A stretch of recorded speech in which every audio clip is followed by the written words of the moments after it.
जय हिंद मेरे प्यारे दोस्तों, मैं शुभम आप सबका स्वागत करता हूं CSE 2022 वाले डिस्कशन में। तो देखिए यहाँ पे जो फर्स्ट क्वेश्चन है हमारा, ठीक है, इस वीडियो का कहता है high clouds primarily reflect the solar radiation and cool the surface of earth and low clouds have the high absorption infrared radiation emanating from the earth surface and thus cause warming effect. यहाँ पे देखिए दोस्तों, simple जो हमारा दो statement देखिए, high cloud लो cloud, और इनके बारे में यहाँ पे इंफॉर्मेशन है। ये सीधा सीधा एग्जामिनर ने यहाँ पे कर दी है स्वैप। बस ये हाई की जगह पे लो लिख दीजिए तो ये स्टेटमेंट सही हो जाएगा, और लो की जगह पे हाई लिख दीजिए तो ये स्टेटमेंट सही बन जाएगा। बट ऐसा नहीं लिखा हुआ तो आंसर क्या आ गया यहाँ पे डी, नीदर 1 और 2। ठीक है, तो यहाँ पे क्या आएगा दोस्तों, जो हाई क्लाउड्स होते हैं ये हाई एब्जॉर्व करते हैं इंफ्रारेड रेडिएशन को, ठीक है, and cause the warming effect. And जो लो क्लाउड होते हैं ये रिफ्लेक्ट करते हैं और कूल डाउन करते हैं अर्थ के सरफेस को। नेक्स्ट अगला क्वेश्चन देखिए यहाँ पे, क्वेश्चन नंबर 82। 3 स्टेटमेंट है। कहता BDBD is a large refugee settlement in the north western Kenya. Some people who fled from South Sudan civil war live in BDBD। Some people who fled from civil war in Somalia live in Dadaab refugee complex in Kenya. ठीक है, अब देखिए यहाँ पे, ठीक है, यहाँ पे देखिए सम पीपल, और यहाँ पे देखिए ये वाला स्टेटमेंट पर्टिकुलरली अगर हम देखेंगे नॉर्थ वेस्टर्न केनिया, ठीक है, नॉर्थ वेस्टर्न केनिया, तो यहाँ पे देखिए दोस्तों, यहाँ हुआ है स्वैप। ठीक है, ये केनिया नहीं है दोस्तों, यहाँ पे है युगांडा।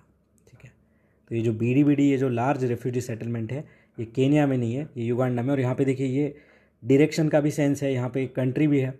ठीक है, तो थोड़ा यहाँ पे जो है हमें ध्यान देना था। ठीक है, ये स्टेटमेंट हमारा गलत है।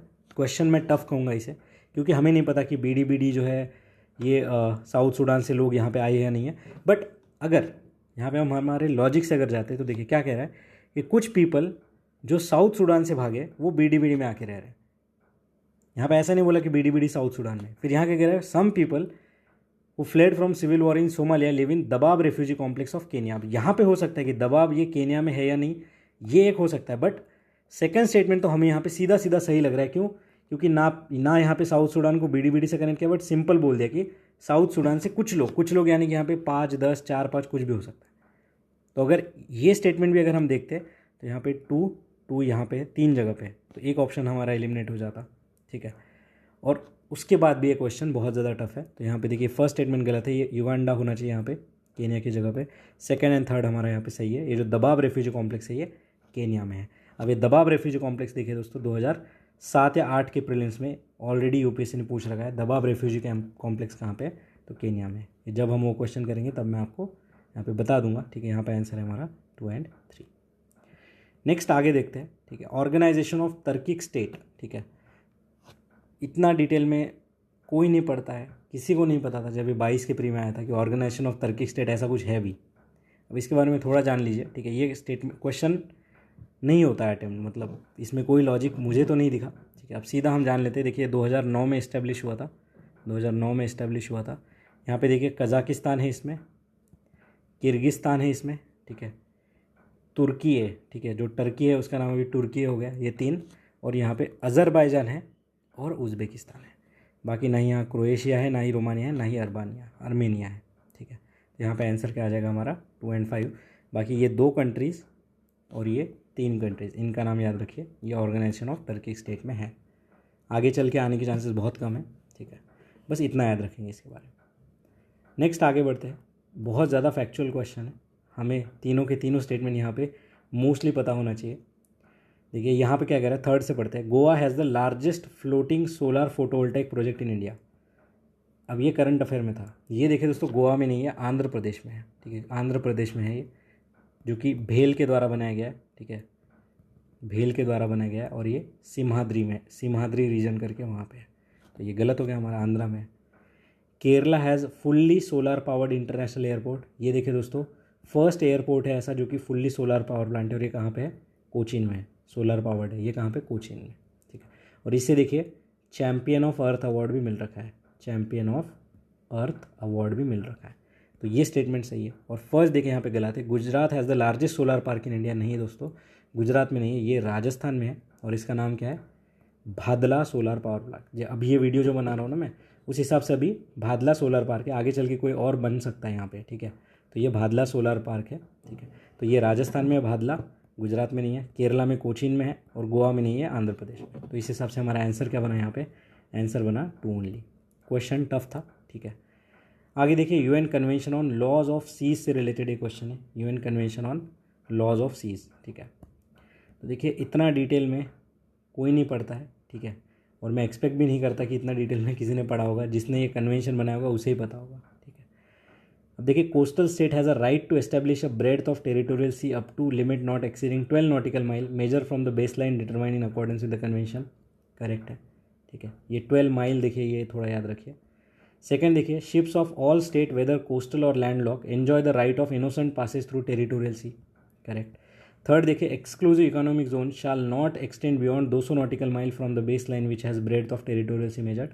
तीनों स्टेटमेंट सही है, यहाँ पे कोई ज़्यादा चीज़ एक्सप्लेनेशन करने की नहीं है, ठीक है। एज इट इज स्टेटमेंट देखिए, इतना बड़ा तो ये पैराग्राफ ही है, इसको और क्या इसमें वैल्यू एडिशन करेंगे हम, ठीक है। तो ये इतना ही याद कर लेंगे ना अब तो भी बहुत है, ठीक है। तो यहाँ पे आंसर है 1 2 3, तीनों के तीनों स्टेटमेंट यहाँ पे सही है। तीनों की हमें नॉलेज होनी चाहिए थी, कोई यहाँ पे जो है हम लॉजिक या फिर एलिमिनेशन नहीं अप्लाई कर पाते। देखिए हर क्वेश्चन में लॉजिक एलिमिनेशन अप्लाई नहीं होता है, ठीक है, ये चीज़ भी जानना बहुत ज़रूरी है। आगे देखते हैं, सेनकाकू आइलैंड से रिलेटेड क्वेश्चन है, ठीक है। सेनकाकू आइलैंड्स, 4 ऑप्शन है हमारे, चलिए डी देखते हैं। Through international court of justice declared them as a no man's island and some south east Asian country claim them. A permanent American military base has been set up there to help Taiwan to increase the defense capability. China and Japan engage in maritime dispute over the island in East China Sea, and it is generally believed that there are artificial islands made by the country around South China Sea.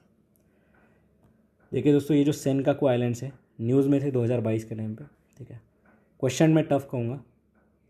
अब यहाँ पे देखिए answer है हमारा, China and Japan जो है यहाँ पे ईस्ट चाइना सी में डिस्प्यूटेड है सेनकाकू आइलैंड्स, ठीक है। बट यहाँ पे जो बाकी सी और डी ऑप्शन है ना, ये बहुत ही इंपॉर्टेंट है हमारे अगले प्रीलिम्स के लिए। इसका तो आंसर हमने देख लिया सेनकाकू वाला, ठीक है।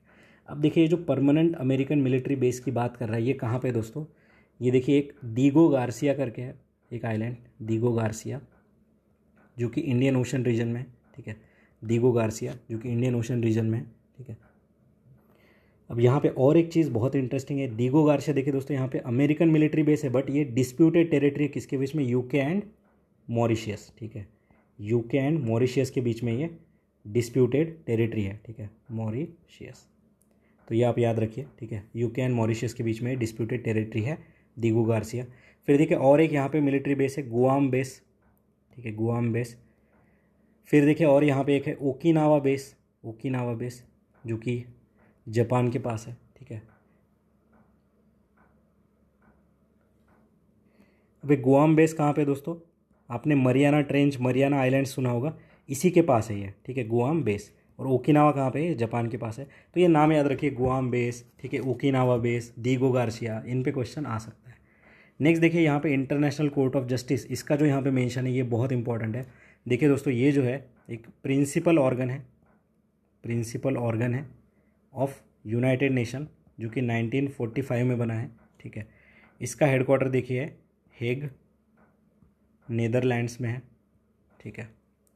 अब यहाँ पे देखिए जो इंटरनेशनल कोर्ट ऑफ जस्टिस है, इसमें 15 जजेस होते हैं और इनका 9 ईयर टेन्योर होता है, ठीक है, 9 ईयर का टेन्योर होता है। और ये इलेक्ट करे जाते हैं by United Nation General Assembly, ठीक है। और यहाँ पे देखिए जो 1/3 इलेक्टेड होते हैं एवरी 3rd ईयर, यहाँ पे देखिए 1/3 जो है वो इलेक्ट होते हैं एवरी 3rd ईयर, ठीक है। तो इनका जो टेन्योर है वो 3 ईयर का है, ऐसे आप समझ लीजिए यहाँ पे, और वो रिटायर होते जाते हैं 1/3। और यहाँ पे देखिए री इलेक्शन पॉसिबल है इनका। तो ये इन्फॉर्मेशन याद रखिए, 15 जज होते हैं, 9 ईयर का टेन्योर होता है, 1/3 जो है रिटायर होते हैं हर 3rd ईयर, ठीक है। इलेक्शन जो है यूनाइटेड नेशन जनरल असेंबली के थ्रू होता है यहाँ पे, ठीक है। और यूएनएससी का भी यहाँ पे जो रोल होता है, यूनाइटेड नेशन सिक्योरिटी काउंसिल का, ठीक है। और हेग में इसका हेडक्वार्टर है। नेक्स्ट देखिए यहाँ पे 87 नंबर का क्वेश्चन है, ठीक है। अब यहाँ पे पूछा है कि important reason for the countries in news, देखिए Chad, Guinea, Lebanon, Tunisia. Tough question है मेरे हिसाब से, ठीक है। यहाँ पे देखिए 3 पेयर सही है दोस्तों। ये गिनी में देखिए सस्पेंशन ऑफ कॉन्स्टिट्यूशनल गवर्नमेंट हुआ है, लेबनान में देखिए यहाँ पे इकोनॉमिक डिप्रेशन है, और ट्यूनीशिया में देखिए यहाँ पे सस्पेंशन ऑफ पार्लियामेंट हुआ है बाय प्रेसिडेंट। चाड के बारे में जो इन्फॉर्मेशन है दोस्तों, setting of a permanent military base, ये गलत है। ये मिलिट्री बेस चाइना ने कहाँ सेट किया है, ये इक्वेटोरियल गिनी में यहाँ पे जो है इन्होंने करा है, ठीक है, इक्वेटोरियल गिनी। तो ये याद रखिए, चढ़ की जगह पे इक्वेटोरियल गिनी होना चाहिए। अब देखिए इसी क्वेश्चन को कैसे फिल्टर आउट करके क्वेश्चन पूछा गया, गिनी, चढ़, ठीक है, 2023 के प्री में आया कि यहाँ पे क्या हुए, सक्सेसफुल को हुआ है, ठीक है। तो यहाँ पे आंसर है ओनली 3। ये क्यों गलत है ये हमने देख लिया, और इसका 2023 से लिंकेज भी हमने समझ लिया। नेक्स्ट देखते हैं यहाँ पे जो अगला क्वेश्चन है, region often mention in news and countries, ठीक है। अब देखिए यहाँ पे ये भी थोड़ा टफ मैं क्वेश्चन कहूँगा, ठीक है, बट यहाँ पे आप स्वैपिंग वाला समझिए। देखिए कैटालोनिया देखिए दोस्तों स्पेन का पार्ट है, ठीक है। ये देखिए इस तरीके से थोड़ा स्वैपिंग हमें यहाँ पे समझना पड़ेगा। अब कैटालोनिया देखिए एक बारी PYQ में आ चुका है, ठीक है, कैटालोनिया, और ये बहुत ज़्यादा न्यूज़ में भी होता है क्योंकि एक सेपरेटिस्ट मूवमेंट यहाँ पे चल रही है स्पेन में, ठीक है। तो जैसे ही यहाँ पे ये आ गया तो ये तो गलत ही हो गया, तो ये दोनों चले गए, ठीक है। फिर देखिए एंतोलिया, ये टर्की में है, करेक्ट है। अम्हारा देखिए इथियोपिया में, ये भी करेक्ट है, ठीक है। पर ये कैबो डेलगाडो कहाँ पे है दोस्तों, ये देखिए मोजाम्बिक में है दोस्तों, ये मोजाम्बिक। अभी क्यों न्यूज़ में आया था, क्योंकि यहाँ पे टेरर अटैक हुआ था इसलिए ये न्यूज़ में आया था, ठीक है।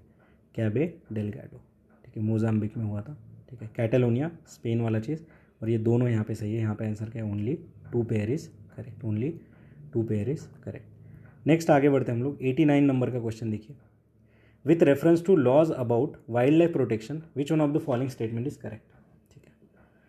अब यहाँ पे देखिए दोस्तों इस क्वेश्चन में भी बहुत ज़्यादा डाउट थे ऑफिशियल आंसर के आने के पहले, ठीक है।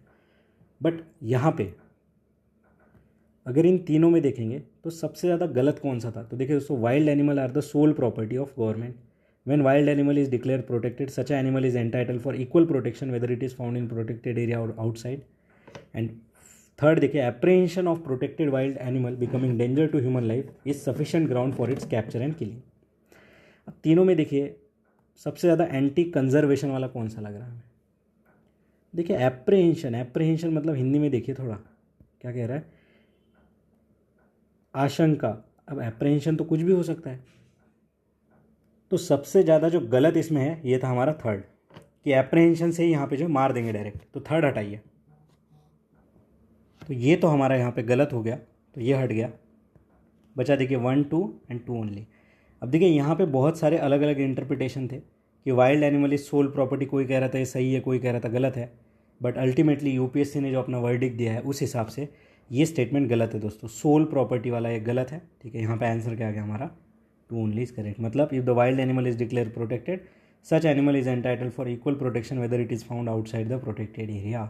तो यही स्टेटमेंट हमारा सही है इस क्वेश्चन में, ठीक है। तो ये देखिए वाइल्ड लाइफ प्रोटेक्शन एक्ट से डायरेक्टली जो है ये स्टेटमेंट उठाए गए हैं।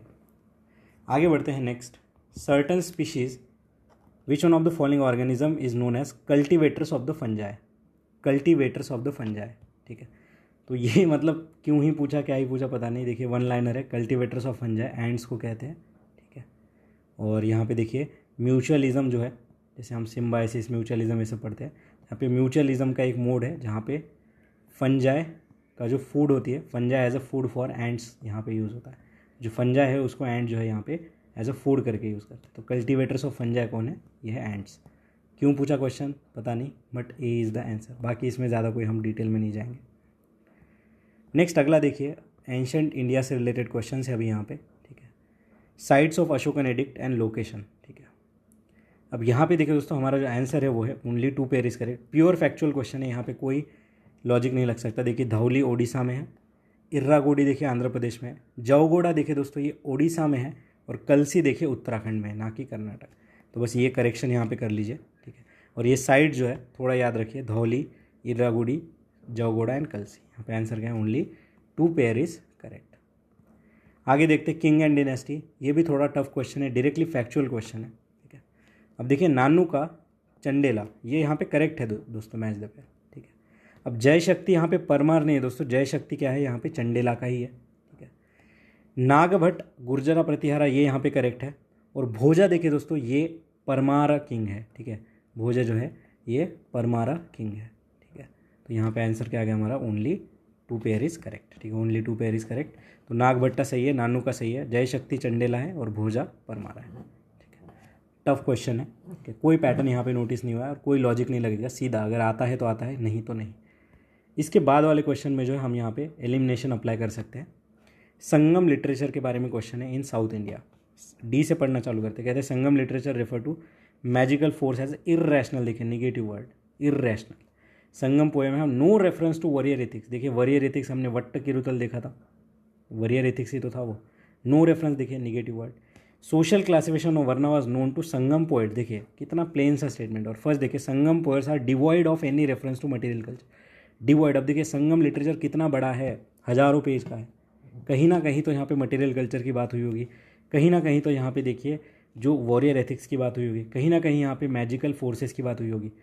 तो ये तीनों यहाँ पे गलत है दोस्तों। और जो हमारा बचा यहाँ पे जो करेक्ट वाला है वो है बी, कि social classification is known to Sangam poet. कितना सिंपल स्टेटमेंट है, कोई यहाँ पे निगेटिव वर्ड नहीं है, कोई एक्सट्रीम वर्ड नहीं है। आंसर आ गया हमारा बी। नेक्स्ट देखते हैं अगला क्वेश्चन हमारा, ठीक है। योग वशिष्ठ सिंपली वन लाइनर, पता है तो पता है, नहीं तो नहीं। अब ये योग वशिष्ठ क्या है दोस्तों, तो ये किसने ट्रांसलेट किया था पर्शियन में by Nizamuddin Panipati during the reign of, ठीक है। तो इसको जो पर्शियन ट्रांसलेशन किया था निज़ामुद्दीन पानीपति ने, ये किसके ड्यूरेशन में किया था। तो देखिए हम सबको पता है जो ट्रांसलेशन डिपार्टमेंट है मुग़ल के टाइम पे किसने चलाया था, अकबर। तो यहाँ पे देखिए ट्रांसलेशन की बात हो रही है। और इन चारों में अगर ऐसे जो इंटरेस्टिंग काम कौन करता था, तो इस तरीके से अगर जनरल थिंकिंग हम अगर अप्लाई करते तो यहाँ पे आंसर आ जाता ए, अकबर इज़ द आंसर, ठीक है। अब ये योग वशिष्ठ क्या है दोस्तों, ये वाल्मीकि जी ने लिखा है, ठीक है। योग वशिष्ठ वाल्मीकि जी ने लिखा है। और किससे रिलेटेड है, ये वेदांतिक फिलोसॉफी से रिलेटेड है, ठीक है। ये वेदांतिक फिलोसॉफी से रिलेटेड है। योग वशिष्ठ वाल्मीकि वेदांतिक फिलोसॉफी, ठीक है। अब ये जो ट्रांसलेशन डिपार्टमेंट था इसका नाम क्या था दोस्तों, मकतब खाना, ठीक है, मकतब खाना। तो ये आप यहाँ पे याद रखेंगे। नेक्स्ट देखिए अगला क्वेश्चन है हमारा, ये भी देखिए सीधा हमारा जो है सॉल्व हो जाएगा अगर हम सिंपली से सोचेंगे। तो कैसे अभी देखते हैं। कहता है वर्ल्ड का सेकंड टॉलेस्ट स्टैचू जो है वो इनॉग्रेट करा है, जो कि रामानुजा जी का है, जो कि प्राइम मिनिस्टर ने इनॉग्रेट करा है हैदराबाद में। अब देखिए यहाँ से एक अगला क्वेश्चन ऐसे बन सकता है कि रामानुजा का स्टैचू कहाँ पे है, तो हैदराबाद में है, ठीक है। ये टॉलेस्ट स्टैचू है क्या, नहीं, ये सेकंड टॉलेस्ट स्टैचू है, ठीक है। सिटिंग पोज की बात हो रही है यहाँ पे, तो ये भी याद रखिए। Which one of the following represent the teaching of Ramanuja. D से देखिए salvation was to be obtain through meditation, logical arguments were essential means, देखिए essential means to the highest bliss, देखिए extreme word, Vedas are eternal self existence and wholly authoritative,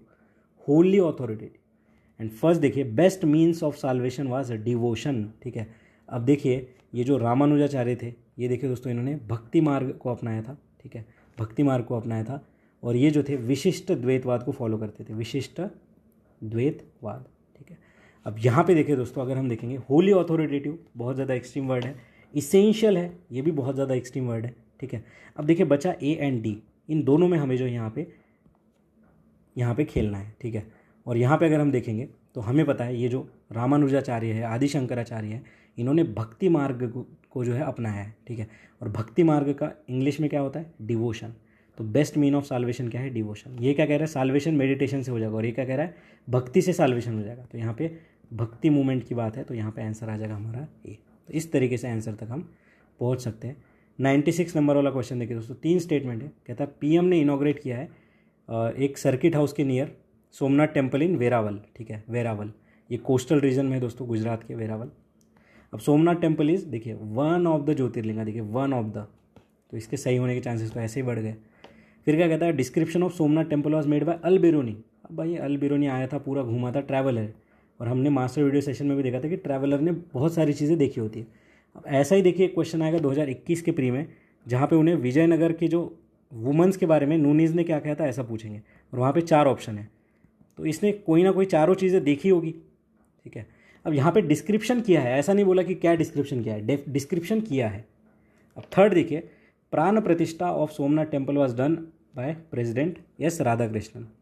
तो यहाँ पे देखिए दोस्तों third statement का लास्ट वर्ड यहीं पे स्वैप है, यहाँ पे एस राधाकृष्णन नहीं है, यहाँ पे राजेंद्र प्रसाद जी है। तो ये हमारा गलत हुआ, और जैसे ही थर्ड गलत हुआ आंसर क्या आ गया 1 और 2, ठीक है। तो देखिए ये 2 स्टेटमेंट कैसे हमने सही समझे, वन ऑफ द ज्योतिर्लिंग और डिस्क्रिप्शन की बात हुई है, बट यहाँ पे देखिए फैक्ट है, क्लोज फैक्ट है, तो इसे थोड़ा हमें डाउट करना था यहाँ, ठीक है। आगे देखते हैं नेक्स्ट। यहाँ पे देखिए ये जो अल बिरूनी है, इनकी कुछ किताबें आप याद रख लीजिए, किताब उल हिंद, फिर देखिए ये तहकीकात ये हिंद, ठीक है, तहकीकात हिंद। ये देखिए उज़्बेकिस्तान से आए थे, उज़्बेकिस्तान से आए थे और मोहम्मद गज़नी के टाइम पे थे, मोहम्मद गज़नी के साथ आए थे। तो ये 2 चीज़ें, हम 4 चीज़ें याद रखें, किताबुल हिंद, तहकीकात हिंद, उज़्बेकिस्तान एंड मोहम्मद गज़नी। इनके ऊपर इतना ही क्वेश्चन बन सकता है। नेक्स्ट देखिए अगला क्वेश्चन हम देखते हैं, ठीक है, डायरेक्टली साइंस टेक्नोलॉजी का क्वेश्चन है, role of B cells and T cells के बारे में। ठीक है, अब देखिए दोस्तों, B cell and T cell ये डायरेक्टली हमारे इम्यूनिटी से रिलेटेड है। ठीक है, ये साइंस टेक्नोलॉजी का क्वेश्चन है, यहाँ पे आंसर है हमारा D. They protect the body from diseases cause by pathogen. Immunosuppression नहीं है, बॉडी पेन एलिवेट नहीं करते और एनवायरमेंटल एलर्जन नहीं है, डी आंसर है। ठीक है, इसमें हम कोई जो है लॉजिक यहाँ पे नहीं अप्लाई कर सकते, सीधा बी सेल टी सेल अगर हमें पता है, ठीक है, लिम्फोसाइट, ये सारी चीज़ें, ठीक है, जो कि हम 12th में पढ़ते हैं। आगे देखते हैं, देखिए यहाँ पे हम जो है थोड़ा सा इसे समझते हैं। 3 स्टेटमेंट है, 3rd से पढ़ते हैं। Nano particles of some commercial product enter the environment and are unsafe for the human. देखिए सम, अब जैसे सम देखा सीधा है भाई, सम यानी करेक्ट। सम कहाँ है, देखिए 3rd, ठीक है, 3rd 2 जगह पे है। फिर देखिए अब 3 and 2 and 3, मतलब फर्स्ट पढ़ने की भी ज़रूरत नहीं है मेरे दोस्तों। फर्स्ट क्या कह रहा है कि other than those made by humans nano particle do not exist in nature. देखिए नॉट एग्जिस्ट इन नेचर, ये रिसाइकल हो ही नहीं सकता, एग्जिस्ट ही नहीं करता नेचर में। क्यों, ऐसा क्यों है भाई? सेकेंड देखते हैं, nano particle of some metallic oxide are use in manufacturing of some cosmetics. सम 2023 में भी कितने बार सम था, 22 में भी कितने बार सम है। तो यहाँ पे आंसर क्या आ गया हमारा 2 and 3। बिना नॉलेज, कोई ज़रूरत नहीं कि कौन सा कॉस्मेटिक, कौन सा नैनो मटेरियल, कोई ज़रूरत नहीं है, सीधा आंसर आ गया हमारा 2 and 3। तो ये लॉजिक है जो कि मैजिक की तरह वर्क करता है प्री एग्जाम में। देखिए डीएनए बार कोडिंग से रिलेटेड है, थोड़ा साइंटिफिक नॉलेज हमें यहाँ पे होना चाहिए। ठीक है, अब देखिए डीएनए बार कोडिंग क्या होता है ये समझ लीजिए। ये देखिए दोस्तों, जीन और इसके डीएनए का सीक्वेंस यहाँ पे देखा जाता है और ये आइडेंटिफाई करा जाता है यहाँ पे स्पीशीज़ को, यहाँ पे आइडेंटिफाई करा जाता है स्पीशीज़ को। ठीक है, अब देखिए यहाँ पे अगर हम देखते हैं 3rd, देखिए identify undesirable animal in a process food, distinguish among the species, correct. Age of the plant, देखिए दोस्तों इसके लिए हमारी रिंग्स काउंट करी जाती है प्लांट के इसमें, और एनिमल्स के इसमें कार्बन डेटिंग करी जाती है, उनकी जो भी हड्डियाँ हैं उनकी। ठीक है, तो ये एसएस यहाँ पे एज तो नहीं होता है, बाकी ये दोनों चीज़ें यहाँ पे होती है डीएनए बार कोडिंग से। टेक्निकल नॉलेज की यहाँ पे रिक्वायरमेंट है। ठीक है, कैन भी करके यहाँ पे देखिए 1 to 3 ऑप्शन में ही नहीं दिया है, साइंस टेक्नोलॉजी क्वेश्चन है, 1 to 3 ऑप्शन लगा दिया नहीं उन्होंने। ठीक है, तो एज की यहाँ पे नहीं बात होती है, तो ये गया बचा हमारे पास 2 and 3 और यही हमारा करेक्ट आंसर। ठीक है, तो ये डायरेक्टली तो सॉल्व नहीं होता किसी लॉजिक से। ठीक है, बाकी देखिए 100 नंबर का क्वेश्चन बहुत ही ईजी है कि एसिड रेन किस चीज़ से होता है। सीधा है, हमने बहुत बारी पढ़ा है, nitrous oxide and sulphur dioxide, इन दोनों से ही एसिड रेन होता है। और यहाँ पे ऑप्शन देखिए 2 and 4। बाकी देखिए ओजोन एंड कार्बन मोनोऑक्साइड से एसिड रेन यहाँ पे नहीं होता है। एसिड रेन 3 से 4 बारी PYQs में आ चुका है। ठीक है, और एसिड रेन का याद रखिए nitrous oxide and sulphur dioxide, ये 2 ही चीज़ें यहाँ पे है। 2 and 4 इज़ द आंसर। देखिए दोस्तों इस तरीके से हमने 2022 का पेपर पूरी तरीके से डिस्कस किया है। थोड़ा बड़ा डिस्कशन था। देखिए 2020, 21, 22 को टाइम लगेगा, उसके बाद हम जैसे 2018, 17 तक जाएंगे ना, तो थोड़ा टाइम यहाँ पे कम हो जाएगा। तो चलिए दोस्तों मिलते हैं नेक्स्ट वीडियो में नेक्स्ट वीक 2021 वाले पेपर के साथ। तब तक के लिए पढ़ते रहिए, मुस्कुराते रहिए, मिलते हैं ब्रेक के बाद। धन्यवाद।